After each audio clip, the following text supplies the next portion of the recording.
yourself and make a better decision. Like a human being, not like an animal. That's what's happening. I think everyone has values as is, as is given, like your own, but they are sometimes a little warped, or they are they are taught in a different way to different people, uh, and you are also pressurized by so many norms, societal norms, etc., which you need to have clarity whether those societal norms are there for, do they match up with the universal norms. So, and to be able to do that discrimination and to weed out the other norms in your mind, this helps you to do that. This book helps us to do that. Anything else? Because I think with the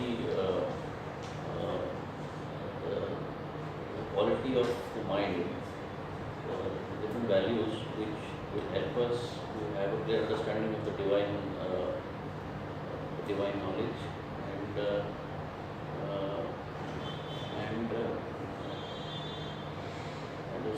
there are people who have psychological issues, so the divine, and they get direct to the divine knowledge, and their own life does not reflect the divinity. So the basic, I think, the idea is to work on these 14, 13 different values, so that we surmount the psychological thing, we get to the divine knowledge, and it works both ways. Divine knowledge, it's not, we don't bypass, so that we just don't live in the fanciful idea of the Brahman, but we work on those values, which makes that clarity of the divine. We haven't touched on any of those yet. So the place of these I think that comes with- values, where is it placed in our life, and where in the pursuit of Vedanta? We have done a little bit. Yeah, good. Very good. Anybody else? So see, all of them combined together pretty much cover everything that we have done.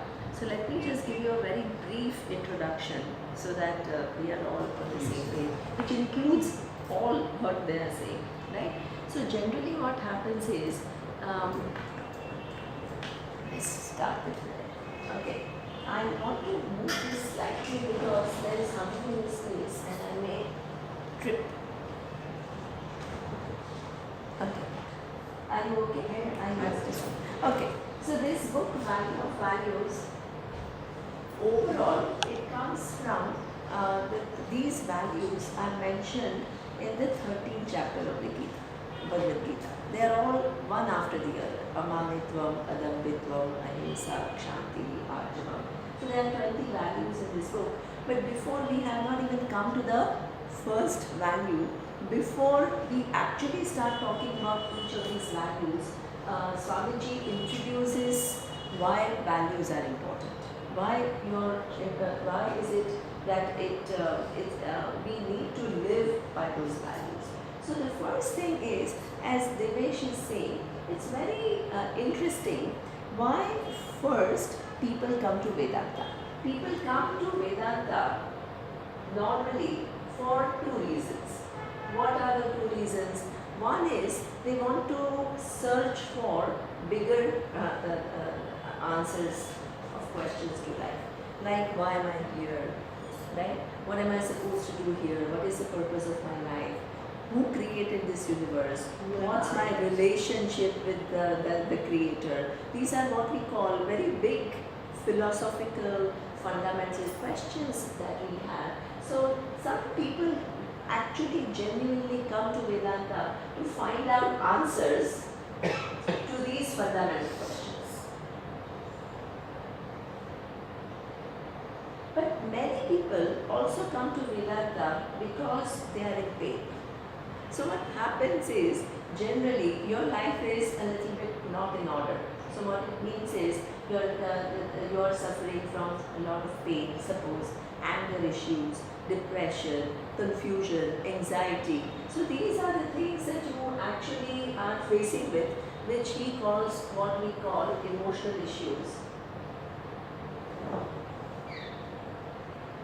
And you are looking for solution to this emotional issues, right? So do you see these two different categories of people, their entry to Vedanta? Now what happens is, actually Vedanta addresses both. This is why it is complete knowledge. It actually answers, Faye, are you able to see? Yeah, it's okay. It's okay? Yeah. Yeah. So it answers those very fundamental questions that we have, and it also helps us to live our life with a certain amount of maturity, with certain amount of values. So it addresses both. So therefore, if you look at Bhagavad Gita, it keeps shifting from here and to here, right? And you need to know what Lord Krishna is talking about at that given point in time. Is he talking about our daily life and how we begin to live that, or is he talking about, answering those bigger questions of life? Okay. Now, what normally happens is, suppose I begin to show you what is the final vision of Vedanta, that you and Ishvara are one, right? So that is a very big discovery, right? And a certain methodology is employed to make you see how it is so. So therefore, this is what we call the equation Tat Tvam Asi. This is a big equation to solve, where Tat refers to Ishvara, Tvam refers to you, and then there is Asi means you Same. are Same. that, right? So you and Ishvara are one. Now what happens is, suppose you hear it a few times, it may seem to you, wow, all I have to do in life is understand this, forget about this. This is all small things, right? My emotional life and all is just, it's all part of the world. World is changing. World is something which is not temporary at all. So let's skip this part and let's just focus on this part. Now, so when you do that, and it's a very common thing that people do, right? What happens is your whole day-to-day and emotional life remains as it is. And you start talking about those big things and people feel so impressed and oh my God, this oneness and oh, Atma doesn't change and so, and also you acquire some vocabulary, you acquire some methodology. So what happens is, it kind of, you also convince yourself that this is what is important, and it's true, ultimately this is what is going to solve your problem, but you pay under attention to this, which actually forms the basis of your being. Yeah, which is actually what life is really. Exactly. Those are just intellectual answers. No, I don't think these are intellectual answers. I really don't think so. I think it's really understanding the realities, which is very critical part of living also. Because you can't just live from your vision of the world. You actually have to be alive to what the bigger picture is. So I really would not dismiss this as something which is just intellectual and this is only something which is real. But this has to have its place. That I totally agree, right? And so what we are doing now in this book is looking at this part, right? Because what we are saying is, unless you make this part all okay, that creates the foundation for your mind to explore bigger realities and then to assimilate and to live from those realities. So you can't just ignore this part. So this is why it's not only emotional issues, but it's also the whole value structure. Not just an emotional component is one part of your value structure, right? So here it has a much bigger scope. The values with which you live in this world. How do you operate in this world? So it's a much bigger thing called values. Now, suppose I keep telling you, oh, you have to have values, you have to have values. It may seem to you, yeah, that's true, I have to have values. But unless you analyze, what happens is it only again remains what? Just some broad category that everybody has its own meaning, and you just begin to live according to what you define as your values. So here the book starts with, the title of the book is what we call Value of Values. It's a beautiful title because it makes you see, who said, was it Tushar or Nita, I don't remember, I think it was Rajiv, who said that actually these values you want to live with not for anybody else's sake, but for your own. That's why you value values, that's why you follow values. The minute you understand that I'm doing it for myself and not for anybody else, it doesn't become an obligation, it becomes your personal value. So what we first talked about is what obligatory values, the source of these values. So is it obligatory or it is personal? So obligatory means what? Society tells you to behave like this, religion tells you to behave like this, your parents teach you to behave like this, and therefore what you respect them and you do what they tell you to do. This becomes what? Your obligation. Obligation means somebody else is telling me to do this and I follow, right? Personal value means what? I understand why it is good for me and why then it becomes a choiceless choice. Because I'm doing it for myself and I'm not doing it for anybody else. That's when they become a sin. So practically, if this happens, if these values become your personal values, what will happen is you will never do a few things. Some sentences that we make, that in this world, people who don't follow values, they get ahead. And people who are honest, they always have to suffer. These kind of sentences disappear from our understanding. Why? Because you understand certain laws and how important it is for your life to align to those laws. And you never can emerge as a winner if you go against The the laws. definition of success changes. Exactly. So that means your definition of success changes. Your own thing of, oh, I'm a loser if I follow value, that goes away. Your dissatisfaction towards a society that, oh, people who are, so successful and they are not following the values. So that means there is a certain amount of dissatisfaction with which you live in a society, that goes away. Do you see how much changes come if you understand the value of values, not as obligation but as Your own your personal personal, assimilated. your own personal assimilated value. So this is something which is the first thing. The second thing is, as Tushar says, when we want to make these values our personal values, we need to give it thought, because what is a universal value for us in some cases gets confused with what? The cultural norms.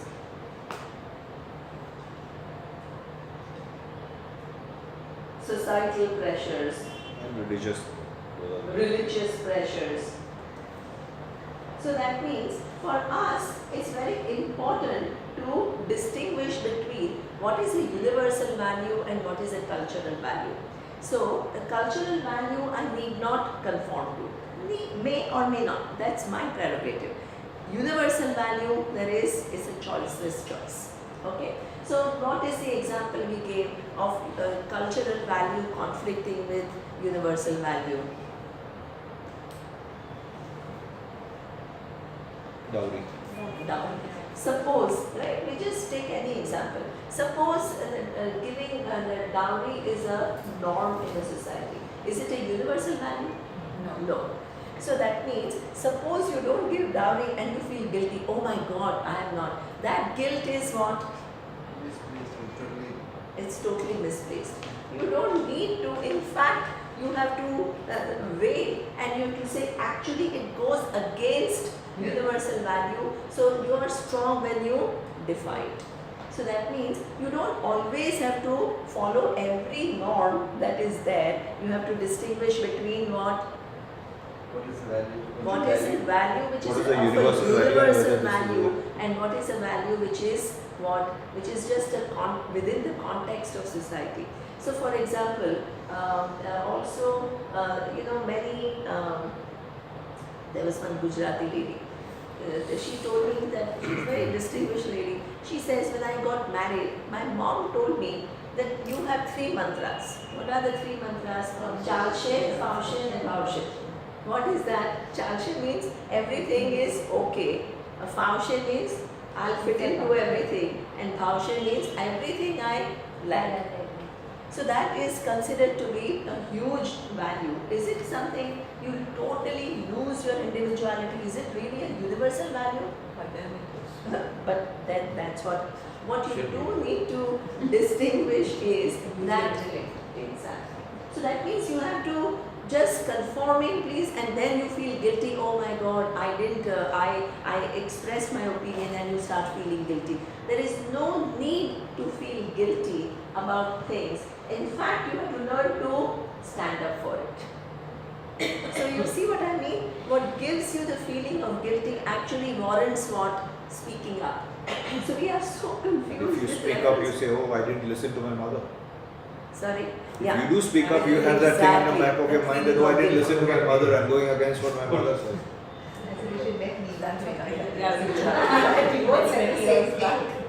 She's looking respect to the husband. Do you think this is?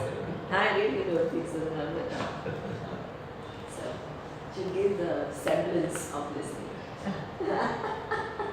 Okay. So therefore, so, yeah, okay. So that means you need to distinguish. Now, about the universal values themselves, what we saw is that these values are. We saw a few things about these universal values.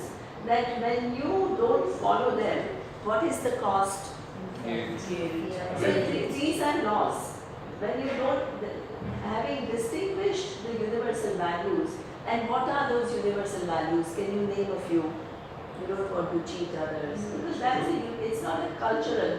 You don't want to lie. You don't want to hurt anybody. Wonderful. Right? So these are what we call, you don't want to harm anybody knowingly, deliberately. Right? So that means these constitute universal values. What it means is, it is not confined to any religion, it is not confined to any culture, it is not confined to any gender, it is something which constitutes the entire human race, and everybody is kind of obliged to follow these values. But where do we find these values? What did he talk about in this book? What is a reference? How do I know that these are universal values? Exactly. So that Sometimes means the same, everybody is born knowing I don't want to be hurt. Everybody is born knowing that I don't want to be harmed. Everybody is born knowing, as you become, even a child, if he feels cheated, he is very unhappy. So that means I understand that I don't want this behavior with reference to me. And I also understand others don't want it from me. That's what is the basis of what we call universal value. It's not external, but it's my own understanding of how I want to be treated and how others want to be treated by me. So therefore, also everybody's need to be loved, I guess. yeah, absolutely. So there is something of, your love, you want to be respected. So you can put it in a positive way also. Absolutely. Respected, loved, you can put it in reverse way. Absolutely. So now, the thing is, if this is my natural program with reference to, I understand very clearly, right, that I want people to be this way towards me and others want it, then why is it that everybody doesn't behave like this? Everybody should behave according to how they understand, how they want to behave, and how they want others to behave towards them, and how others want them to behave towards the others. So why do you think people have difficulty in following these universal values? Because that personal value is not assuming, and they take that as a small lie will give me a Bigger gain. advantage which I can use to my advantage. Excellent. So that means he analyzes in this book as to why this, even though it's universal, why it's so difficult for people to follow it.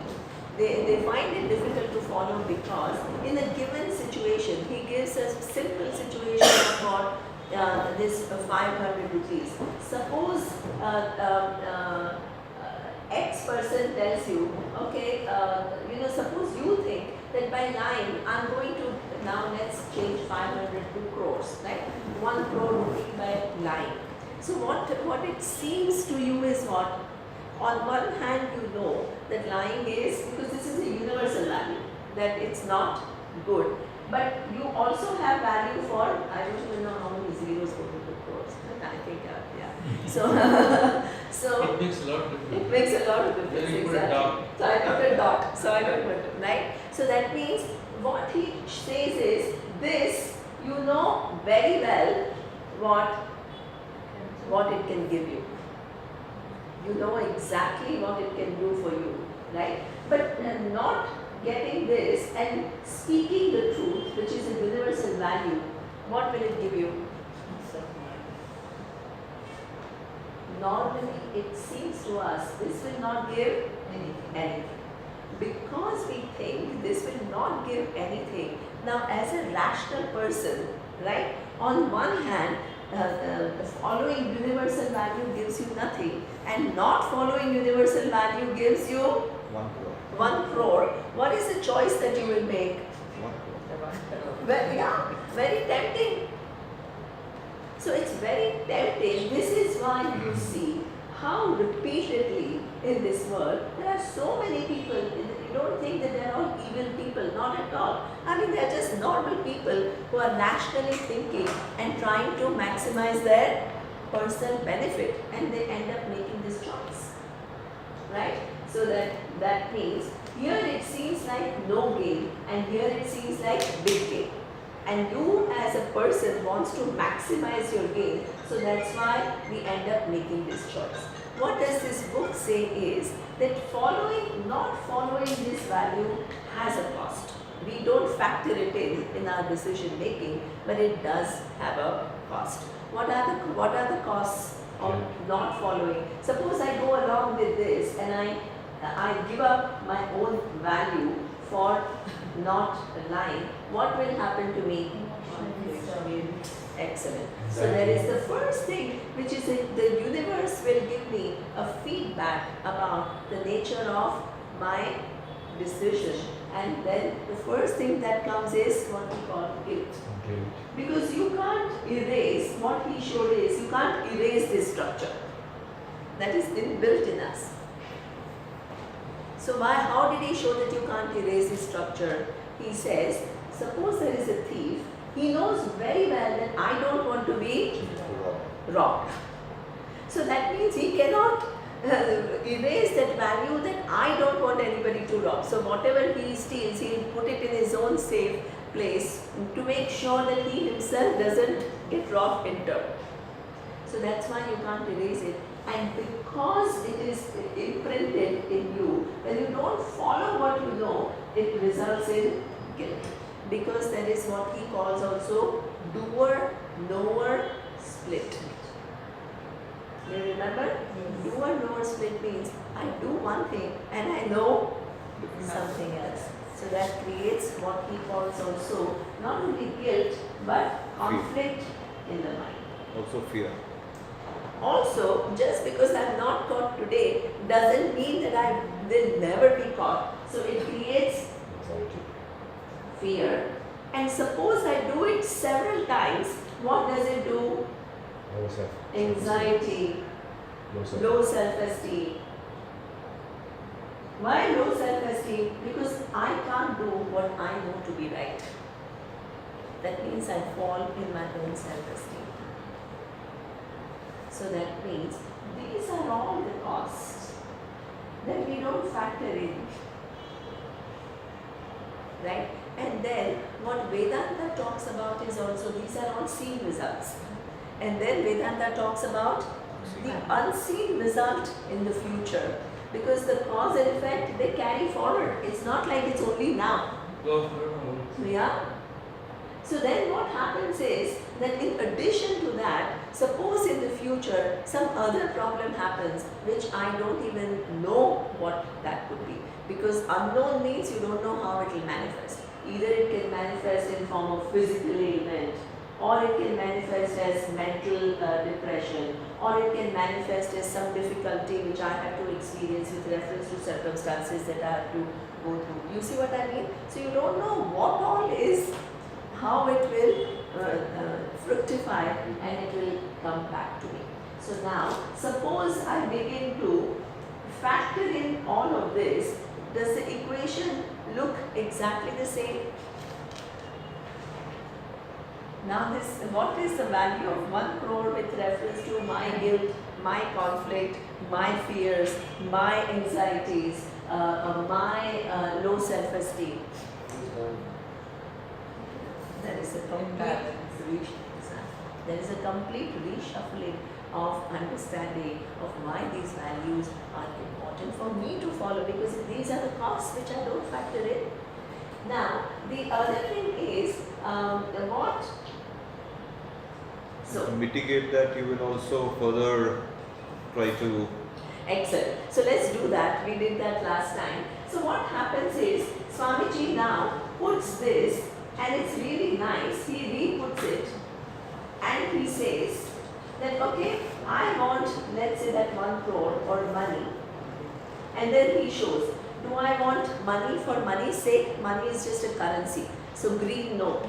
Now do you need a green note for green note's sake? No. So you need it for Buying power. the buying power. You need money for buying power. The buying power, then he tells you that suppose you are in a forest, you have a lot of buying power, but there are no goods to buy.